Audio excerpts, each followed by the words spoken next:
Olá, pessoal! Hoje a gente vai mergulhar em um dos grandes mistérios do comportamento humano, o impulso de ajudar.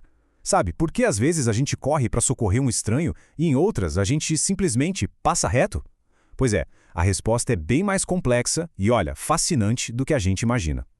Imagina só a cena por um momento. Uma pessoa cai bem na sua frente, no meio de uma rua movimentada.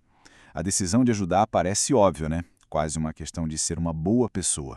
Mas a verdade que a psicologia social descobriu é que a resposta para o que eu faria depende de um monte de fatores. Uma teia invisível que a maioria de nós nem se dá conta. Então, esse cenário que parece tão direto, na verdade abre a porta para uma área inteira da psicologia. É o que os pesquisadores chamam de comportamento pró-social, que basicamente é qualquer atitude que a gente toma para beneficiar outra pessoa. E olha, as razões por trás desse comportamento são bem surpreendentes.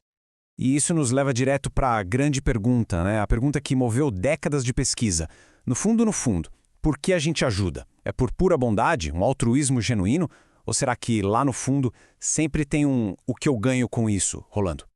Bom, a forma mais pura de ajuda tem nome: altruísmo. É basicamente quando alguém decide ajudar, mesmo que isso custe alguma coisa. Tempo, dinheiro, até a segurança. E sem esperar, absolutamente nada em troca. É lindo na teoria, né? Mas a grande questão é, isso existe de verdade, na prática? A psicologia tem um debate bem interessante sobre isso. E aqui a gente tem o grande embate, com duas teorias principais. De um lado tem a teoria da troca social. Pensa assim, a gente age como se tivesse uma planilha de prós e contras na cabeça.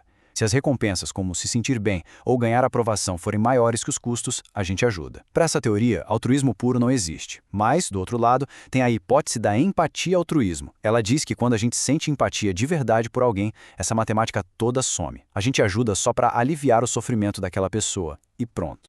Ok, para testar qual dessas teorias está mais certa, os psicólogos criaram um estudo bem inteligente.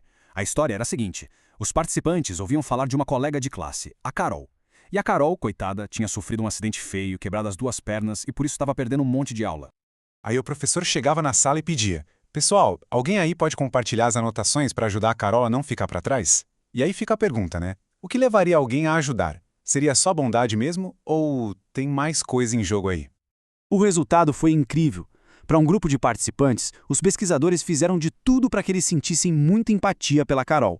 E esse pessoal do grupo de alta empatia ajudou em peso. Não importava se eles iam ver a Carol na aula de novo ou não, a dor dela bastou. Agora, o grupo da baixa empatia, aí a história mudou. Eles só ajudaram de verdade se soubessem que iam ter que encarar a Carol na sala, ou seja, quando tinha um custo social em não ajudar, tipo passar vergonha. Isso é uma evidência bem forte de que a empatia genuína pode sim levar ao altruísmo de verdade. Ok, então a gente já viu o que acontece dentro da nossa cabeça. Mas isso é só metade da história. Porque uma das forças mais bizarras e poderosas que nos impedem de ajudar não vem de dentro da gente, mas sim de quem está ao nosso redor. É o poder da multidão. Olha só esse dado, é de cair o queixo. No estudo, 70% das pessoas que achavam ser as únicas ouvindo um colega ter uma convulsão correram para ajudar. Faz sentido. Mas quando elas achavam que tinha mais 4 pessoas ouvindo a mesma coisa, sabe para quanto caiu esse número? 31%, menos da metade. Esse é o famoso e assustador efeito espectador. A lógica diz que quanto mais gente, mais ajuda. Mas a psicologia mostra o exato oposto. Pensa assim, para a gente realmente ajudar, a gente precisa pular 5 barreiras. Primeiro, tem que perceber o que está acontecendo. Parece óbvio, mas se a gente está com pressa, já era. Segundo, tem que entender que aquilo é uma emergência. Terceiro, e essa é a barreira crucial, a gente precisa assumir a responsabilidade. É aqui que a multidão nos derruba. Quarto, tem que saber o que fazer. E por último, quinto, ter a coragem de agir. Se a gente tropeçar em qualquer uma dessas barreiras, a ajuda não chega. E aquela segunda barreira, a de interpretar a situação, tem um nome: ignorância pluralista. A gente não sabe o que fazer, então a gente olha para o lado. Se ninguém está fazendo nada, a gente conclui que não deve ser nada demais. Tem um estudo clássico que botou gente numa sala e começou a sair fumaça. Quem estava sozinho avisava na hora. Mas quem estava com outros que fingiam não se importar, ficava lá, parado, olhando para a fumaça, pensando, bom, se ninguém está em pânico, deve estar tudo bem. É uma armadilha social.